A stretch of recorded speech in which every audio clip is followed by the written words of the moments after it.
Fala galera, tudo bem com vocês?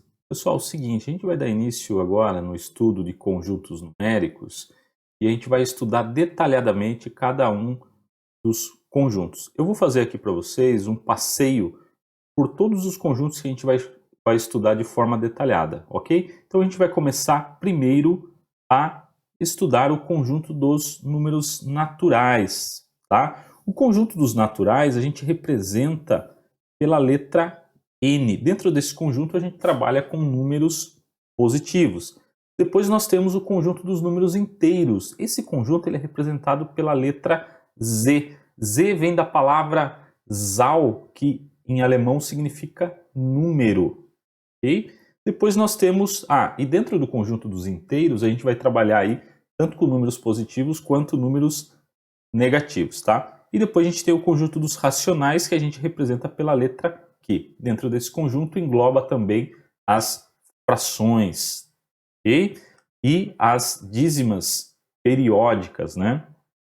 Um outro conjunto que a gente vai ver é o conjunto dos irracionais, que a gente representa por R menos Q. Dentro desse conjunto a gente tem algumas raízes, nós temos aquelas constantes famosas, né? Π, que é 3,14, que engloba aí as dízimas não periódicas, né? Nós temos o número de Euler, tá? O número de ouro, enfim, tá? Essas constantes. Depois a gente tem o conjunto dos números reais, né? Que é um conjunto que a gente utiliza bastante aí. E por fim, a gente tem o conjunto dos números complexos, que é onde, por exemplo, olha só, é claro, tem muito mais coisa, mas um exemplo. Quando a gente está estudando lá no conjunto dos reais, equação do segundo grau, e a gente encontra o delta como um valor negativo, a gente diz, não existe raiz no conjunto dos reais e ponto. Agora, com o conjunto dos complexos, a gente consegue encontrar a raiz quadrada, né? Ou a raiz quarta, ou a raiz sexta, ou a raiz oitava, enfim, quando o índice é par, de número negativo.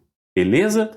Então, a gente vai ver com detalhes cada um desses conjuntos. E a gente vai aprender ao longo desse curso as propriedades dentro desses conjuntos. A gente vai ver a ideia de antecessor, de sucessor, qual é a sua representação genérica, como que eu represento de forma genérica o número par, ímpar, o que são números primos, como reconhecer o número primo, o que são números compostos, como encontrar o mínimo múltiplo comum ou o máximo divisor comum, quantos divisores tem um número. Nós vamos ver, estudar, entender e compreender as operações de multiplicação, de divisão, de soma, de subtração. Por que aqueles dispositivos práticos que a gente utiliza, eles funcionam? A gente vai ver critérios de divisibilidade, quando que um número é divisível por 3, por 5, por 11, por 10, enfim, tá? Beleza? Ok? Então a gente vai dar início aqui ao conjunto dos números naturais. O conjunto dos naturais ele é representado pela letra N e ele é definido pelos seguintes elementos: 0, 1, 2, 3, 4 e assim por diante, ok? Nós temos então essa representação para conjunto, que é a chave. Okay? Então, dentro dessa chave, nós temos aqui os elementos. Tá?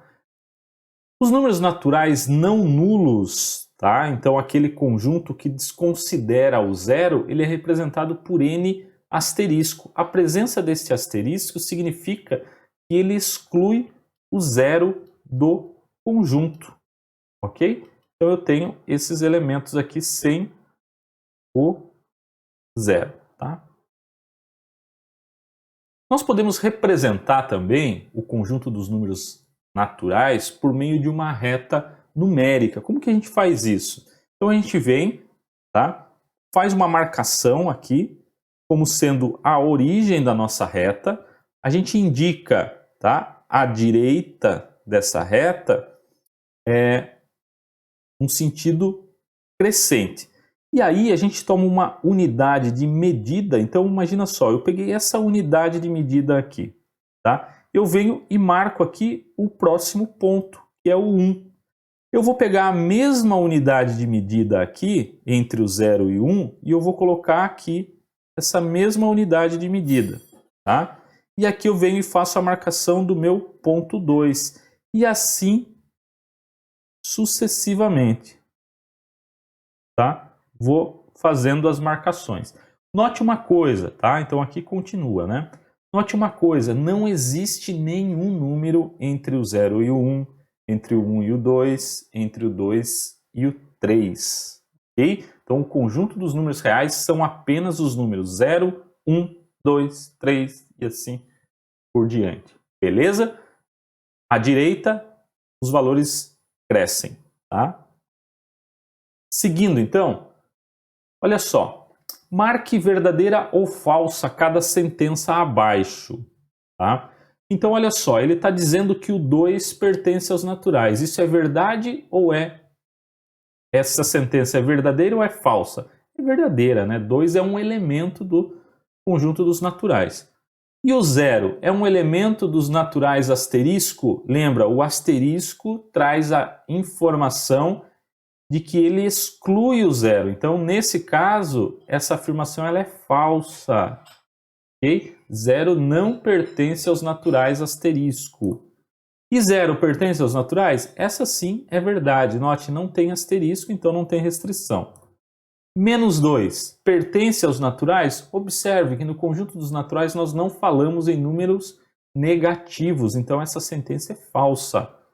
Nós também não falamos em fração, ok? Então, 2/3 não pertence aos naturais, então essa afirmação ela é falsa. Beleza? Então, só uma brincadeira aqui para verificar se o número é ou não elemento do conjunto dos naturais. Show? Vamos avançar um pouquinho. Dentro do conjunto dos números naturais, a gente pode extrair um outro conjunto que a gente vai chamar de conjunto dos números pares, que é formado pelos seguintes elementos: 0, 2, 4, 6 e assim por diante. Okay? Então, um número é par se ele puder ser escrito na forma 2 vezes k. Por exemplo, se nós pegarmos aqui o 18 ele é par porque eu posso escrever ele da forma 2 vezes quem? 2 vezes 9. Okay? Olha só, o 54 ele é um número par porque eu posso escrever ele da forma 2 vezes 27. Ou o 100 é par porque eu posso escrever ele da forma 2 vezes 50. Ok? E o 77? Olha só, o 77 ele não é par porque eu posso escrever da forma 2 vezes, né? 38, só que aqui eu tenho que colocar mais uma unidade. Então perceba, só é par se puder ser escrito da forma 2 vezes k, ok? Então esse é um subconjunto do conjunto dos naturais, que é o conjunto dos números pares que nós representamos por P aqui, tá? Agora, nós temos um outro conjunto dentro dos naturais que é o conjunto dos números ímpares, que é formado pelos seguintes elementos: 1, 3, 5, 7, 9 e assim por diante. Note, um número ele é dito ímpar se ele puder ser escrito agora na forma 2k mais 1. Tá? Então essa é a representação genérica de um número ímpar. Por exemplo, olha só, o 11. O 11 ele é um número ímpar porque nós podemos escrever ele da seguinte forma: 2 vezes 5 mais 1. O 17, 2 vezes 8 mais 1. O 23, olha só, 2 vezes 11 mais 1. Então eu posso escrever cada um desses números da forma 2k mais 1, onde o k é um número do conjunto dos naturais, né? Os 5, o 8 e o 11, que representam para nós aqui o k, eles pertencem aos naturais. Olha só, o 44, ele não pode ser escrito da forma 2k mais 1, então ele não é um número ímpar, ele vai ser escrito da forma 2 vezes 22, né? Então, ele é um número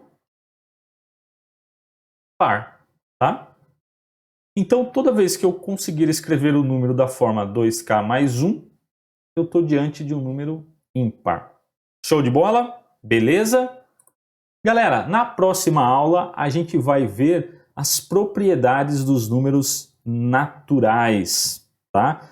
Que são aí as propriedades, que são as regras do jogo dentro do conjunto dos números naturais e que nos permite aí fazer uma série de operações. Show de bola? Galera, bons estudos. Qualquer dúvida, deixa seu comentário abaixo do vídeo e eu volto com um novo vídeo fazendo uma explicação com as suas dúvidas. Beleza? Galerinha, bons estudos e aquele abraço. Tchau, tchau.